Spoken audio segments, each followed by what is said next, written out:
Welcome to Within the Frame. It is our September 30th edition, and we're going to be talking about a lot of stuff today. We're going to be talking about the new Lion King movie, reviewing Mrs. Peregrine, and Bridget Jones's Baby, and I have a very special guest here in the studio, my good friend Lucy Owens. We're going to talk about her film, God Only Knows. But first things first, we're going to get down to your movie news for the week. A lot of stuff dropped this week. Probably the biggest highlight is Disney has announced they're fast-tracking a live-action remake of The Lion King. Everyone loves The Lion King. And they're getting Jungle Book director Jon Favreau to direct it. Did really well on Jungle Book, so it makes logical sense to get him to do Lion King. It makes sense. Beauty and the Beast is coming out. A lot of nostalgia for Lion King. A lot of people are upset about this, actually, which kind of confuses me. It's like, guys, we did a Broadway remake, so why can't we do a movie remake? It makes me wonder, though, why is it live action? Because there are no humans in it. Jungle Book was all CGI, and the only real thing was Mowgli. So is it really live action, or is it just really photorealistic computer animated? I think one reason to take into a factor is that China is a major movie market now, going to overtake us as the biggest movie market in the next few years.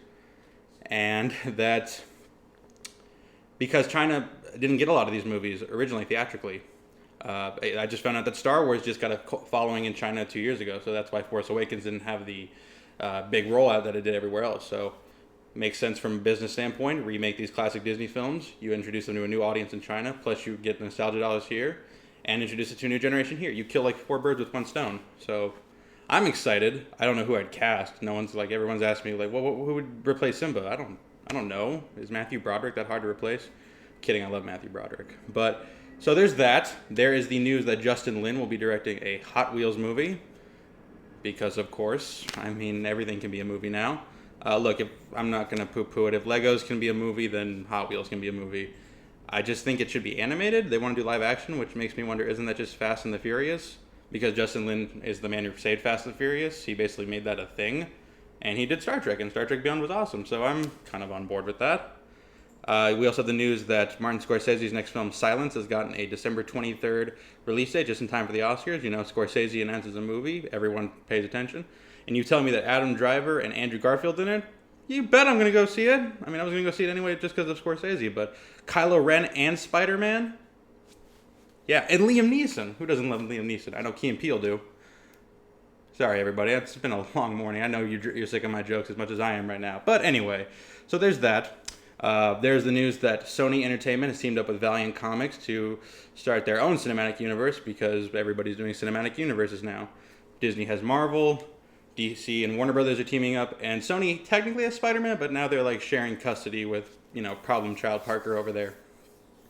So now Valiant Comics is another publishing company. They're actually the publisher with the third biggest superhero collection behind Marvel and DC, and they just got nominated for 50, I believe it's Hugo Awards, which is unprecedented in the comic book industry.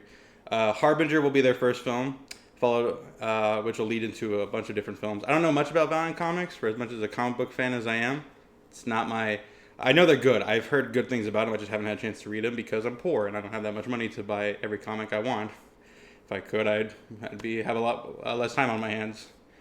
And then the last one is Kenneth Branagh has got an all-star cast for his adaptation of Agatha Christie's Murder on the Orient Express. I almost screwed that one up.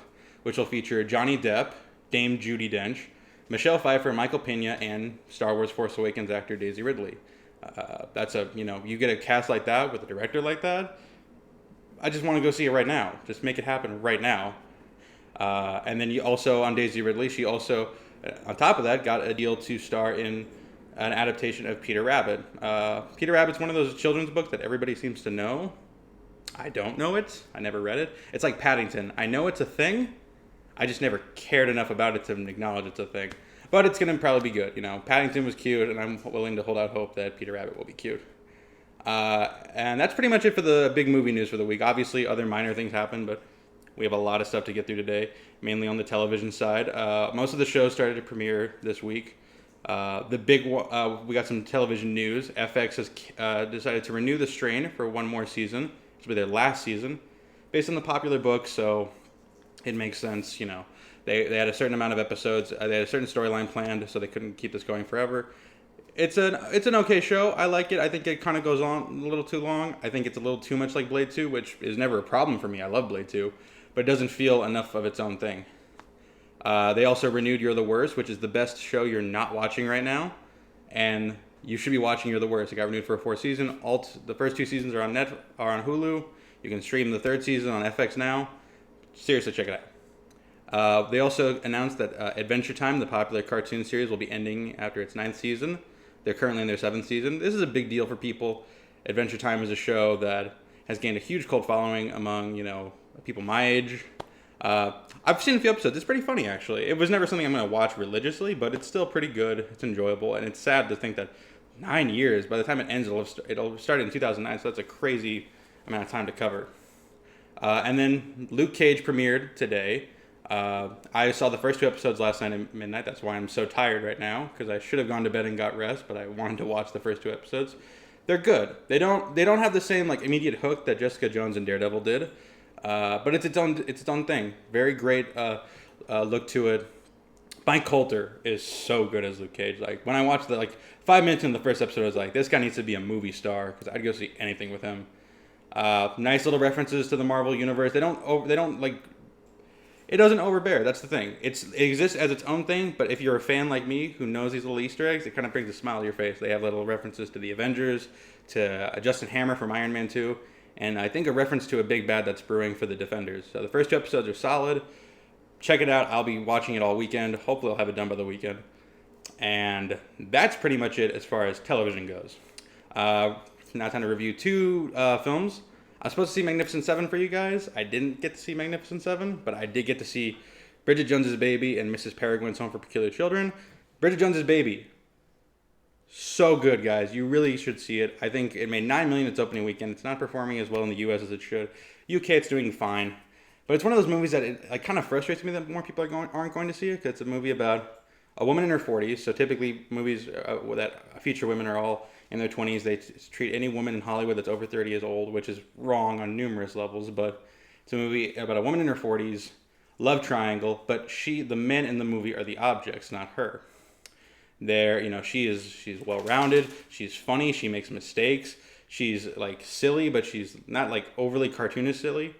The Bridget Jones is one of those franchises that, think of it like Mission Impossible, the Iron Man franchise. The first one is really good, the second one sucks, and the third one is so good that you're it's just amazing that Bridget Jones has kind of gone unnoticed. Every time I told someone I wanted to go see Bridget Jones, they were like, why? Ew. It's like, what do you mean, ew? How do you not, or they don't know who Bridget Jones is, and that's disappointing, because the movie's subversive. It subverts a lot of things about sexual politics, about how women are viewed in the workplace, and about, older mothers. I even feel bad saying older. She's only 40. That's not even old. 40 is the new 20. So Bridget Jones's Baby, probably one of the most underrated films of the year. You should go check it out. Mrs. Peregrine's Home for Peculiar Children.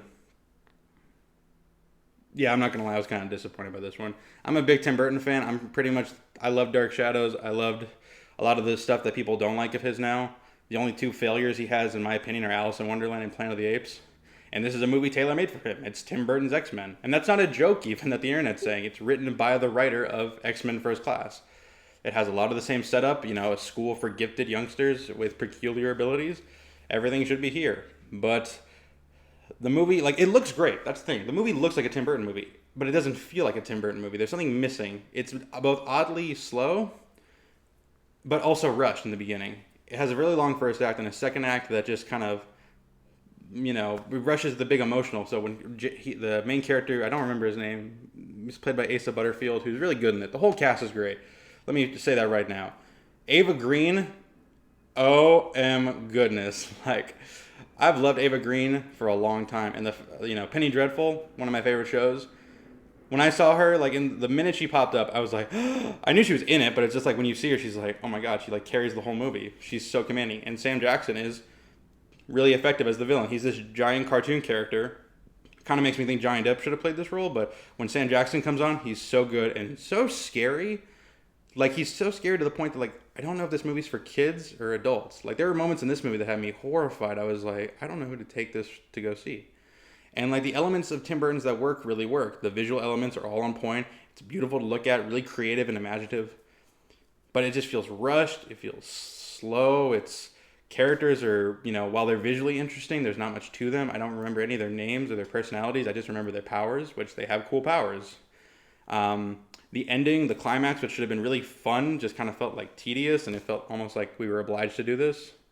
Honestly, watching Mrs. Peregrine's made me want to go home and watch X-Men or Harry Potter, or even the first Percy Jackson movie. Not the second one, though. No one saw the second one. So, Mrs. Peregrine's is a skip for me or a wait for DVD. Bridget Jones is a you should go out and go see it right now. So, those are my reviews of the two new movies. Now, we are going to cover some local film news. First, I want to bring on my very special guest and my good friend. Her name is Lucy Owens, and her film, God Only Knows, just premiered. I forgot the name of the film festival. I'm off right now. I'm going to have her come on and mention. So, everybody please welcome to the show, Lucy Owens. Hi. Hi, Lucy. How are you? Good. How are you? Very good. I'm so glad you could be here. Yeah. All right. Lucy, what was the film festival it premiered at? It was called the Arizona Underground Film Festival. That's what it was. It's in Tucson. They're in their 9th annual year. Nice. Really cool festival. They do a lot of experimental stuff. So. Yeah. And when did you screen? Last weekend. Last Saturday. It was the last day of the festival. Closing night. Yeah. How was it? Was it like... It was really cool. It was in Tucson, so I couldn't stay for much of it. I had to drive home. Yeah. So I didn't miss work or anything, but I got to see 7 other shorts, and they were really cool. My film fit in really well there. That's great. Yeah. And Lucy, I wanted to, because what we like to do on the show is we like to highlight local talents, people who, work, because obviously there are people making movies everywhere, and especially in Arizona, there is a strong film community. We're right next to California. We have a lot of talented individuals here. And Lucy is one of those talented individuals, so I want to take some time and we do a little. She's giggling, but she's modest. I'm great. She knows that she can talk. She can talk the talk and walk the walk. So we want to do a spotlight on filmmakers here, just to get their name out and their films out. So Lucy, can you give me a synopsis of God Only Knows? Yeah. So God Only Knows is about a Christian young woman who's searching for a real spiritual connection, and she goes to church and can't find it there. So she takes more drastic measures and decides to take a hallucinogenic drug to talk to God that way. Does not go as planned, goes downhill really fast, and she kind of goes down the rabbit hole and finds something out at the end.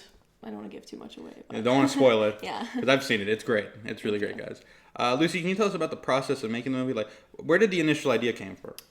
Well, I had a co-writer who's also my boyfriend, and he did a lot of stuff on the film. And we came up with we actually morphed 2 ideas together. One was one that I've had for a while about somebody losing their religion. Another one was one that we had together about somebody going off into the desert and taking, drugs and trying to have a transformative experience. So I wanted to do something really ambitious, so we were let's just put them together. They kind of naturally fit together, and it worked out really well. Yeah, it's amazing when you say that they started as 2 separate ideas, because it fits so naturally as its own thing. It just feels like it's always been this way. Yeah, once we thought of it, we were oh, duh.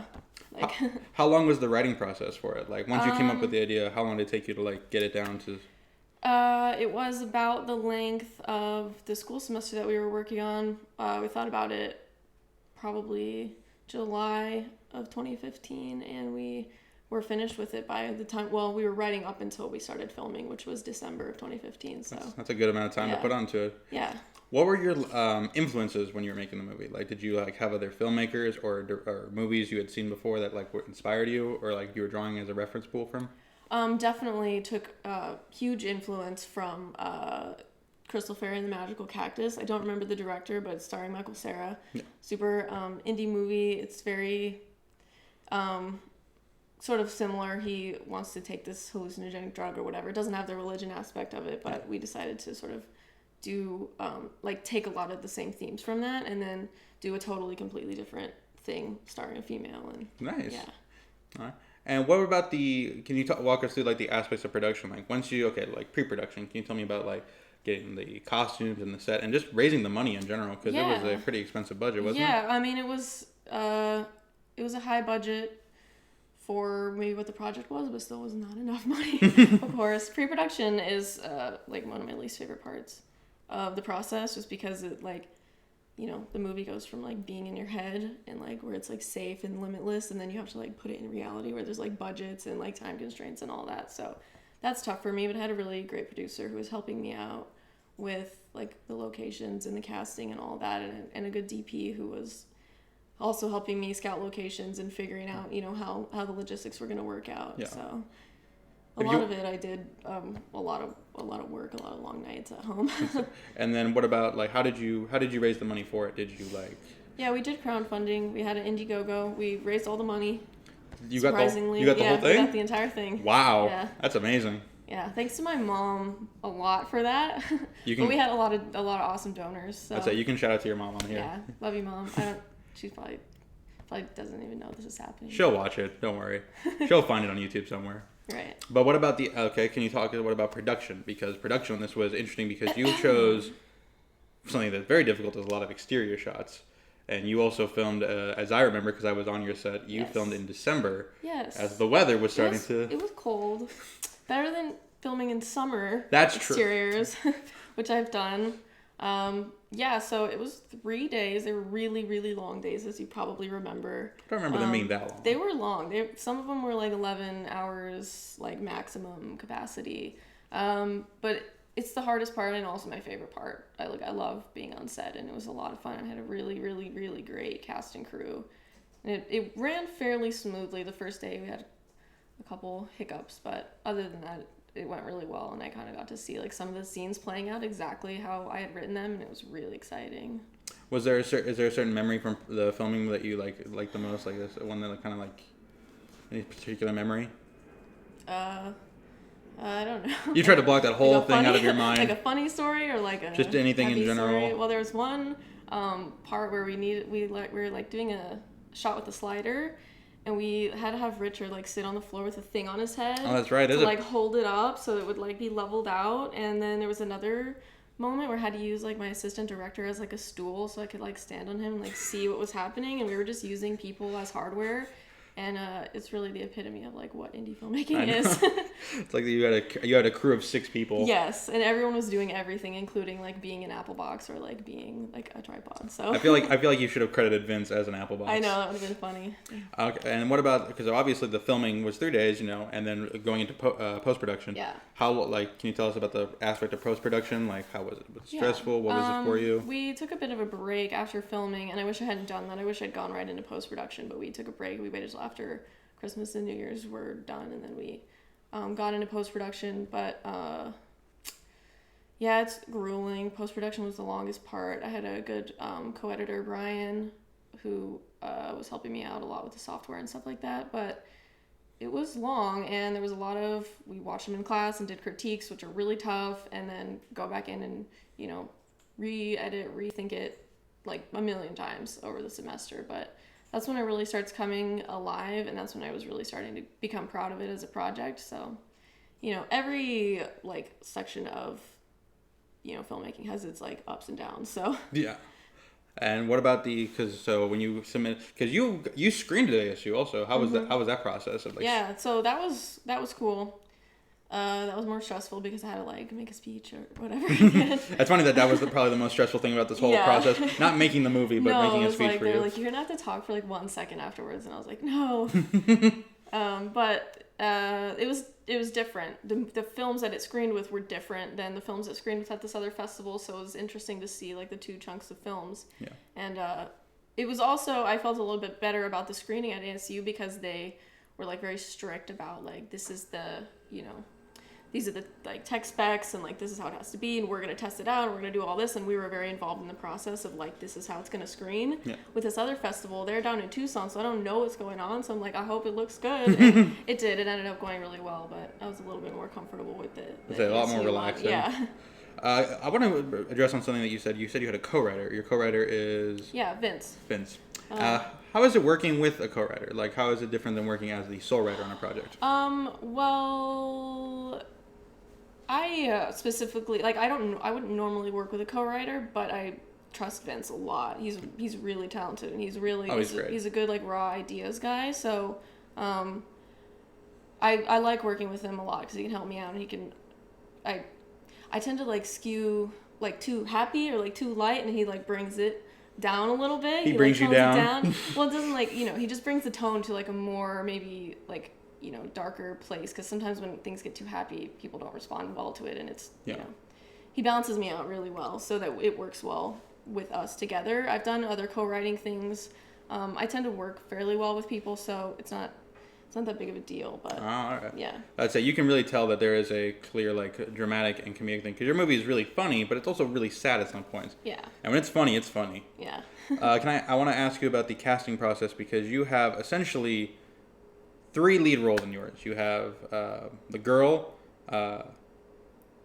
the homeless guy that is actually played by your boyfriend Vince. Yeah. And not really a lead role. He's still an important. Talk. He's important. He's an important part in the story. Yes. And then Dave, Yeah.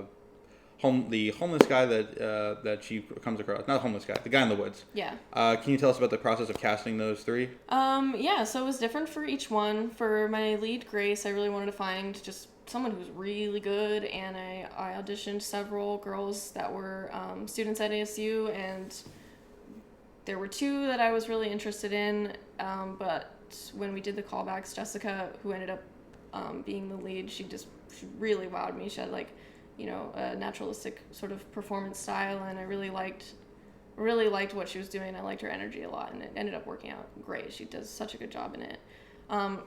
Casting Adam, who plays Dave, was a little bit different because he's the only person I auditioned for that. Because it's like my director of photography, Jonathan, like read my script, and he was like, I know a guy who looks like this guy. Like, I can imagine him in my head, and he like showed me a picture of him, and I'm like, he's perfect, and he's an actor. So we brought him in, and he was like great for it. So we cast those 2, and then for Vince playing the homeless man, it was actually my producer Danielle who was like, why don't you just have Vince do it? We're like, we know he can act a little bit from other projects and stuff that we've done, and so he was very reluctant, but he ended up doing a good job. Say the whole thing is well cast, and it's funny because I read your scripts. I think I only read it once the entire semester, and I think I probably read it in the middle where there wasn't as much different change. But can you just tell me what like the biggest change from like your first draft to the final project was? Well, initially when we had conceptualized the idea, she was going to be in a forest. I don't know why we thought that was a good idea because we don't live anywhere near a forest. We would have had to drive a couple hours to get there, and so we changed that. We changed it from a forest to being in a desert. We also changed her drug of choice.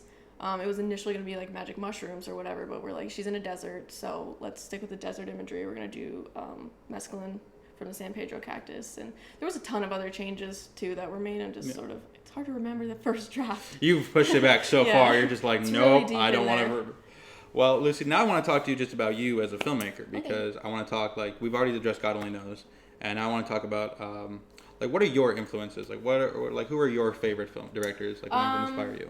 I'm really inspired by modern American filmmakers who are able to like bridge the gap between independent cinema and like mainstream cinema, or just people who are bringing like different stuff into the mainstream. My 3 favorites are Wes Anderson, Richard Linklater, and Spike Jonze. Those are like my 3 guys. Love those guys. 3 great choices. Really, some people get kind of jaded about Wes Anderson now, but he is. Well, those people are wrong. He's amazing. He's my favorite. What's your favorite Wes Anderson movie? The Darjeeling Limited. Fuck yeah. Darjeeling Limited's awesome. Probably his most underrated, but it's definitely my favorite. You've heard it here, people. If you haven't watched Darjeeling Limited, go watch it now. It's funny. It's got Owen Wilson. It's just really good. I thought you said Owen Wilson. I would have said Adrian Brody. That's your go-to. Well, yeah. Owen Wilson's like the lead in it, I feel like. What about, like, okay, because I want to ask, because I think every filmmaker has, like, their 5 favorite films, or 5 movies you would take with you on a desert island. What would those 5 movies be? Okay, this is a really tough one for me because I have, like, a list of, like, 30 that are all my number 1 favorites. And so, trying to decide, like, narrow down to 5 is really tough. The Darjeeling Limited is definitely in there. It's a good one. Richard Linklater's Boyhood. Oh, that one's so good. Yeah. It's also 3 hours, so you'll have a lot of time with that one. Yeah, exactly. Plus, I get to relive my whole childhood when I watch that movie, so it's funny I love that one. It's funny that makes you happy the entire time. I was like, wow, that's kind of depressing when you say it out loud. I love that movie. That movie was, like, crazy for me. Let's see. Her by Spike Jonze, probably. Another great one. Also could be interchangeable with Being John Malkovich because I love both of those are both great movies. So those are, like, my 3 guys. I would probably take Lost in Translation. Oh, that's a good one. Yeah, Sofia Coppola. Good companion piece with her also. Yeah, she's definitely really talented. I don't love every single one of her like movies, but she's really talented. And then probably The Graduate. Oh, that's a great one. Everyone Yeah, wants gotta have like something a little older in there. Have something a little older. You Yeah. feel the pressure. Like, yeah, definitely. like if you don't say that, everyone's like, gonna. where are the classics? Yeah, everyone's gonna make that point. Yeah. Casey is gonna make a point about that. Yeah. Well. Okay, now I want to talk. Like, Lucy, what about like what do you like? What are your aspirations in the film industry? Like, what is the thing you want to do the most? I love directing. I would love to just make a career out of directing. Like that's it. If I can have filmmaking as my career, whether, whatever it is that I end up actually doing, as long as I can make money being like creatively involved, that's really where I want to end up, and I'll do what I can to get there. Yeah, I'm aware of the realities of what it means to like try to go into this industry. So we're artists; we don't deal with reality. Yeah, I try to, but it doesn't work out so well because then I'm like, I'm gonna be a filmmaker. Like it's gonna happen. You gotta talk the talk. Yeah. And what are you working on anything right now, or what's next for? So me and Vince, my creative partner, we're working on actually putting together a production company and relocating to Austin, Texas. So we're working at a lot of the logistics of that right now.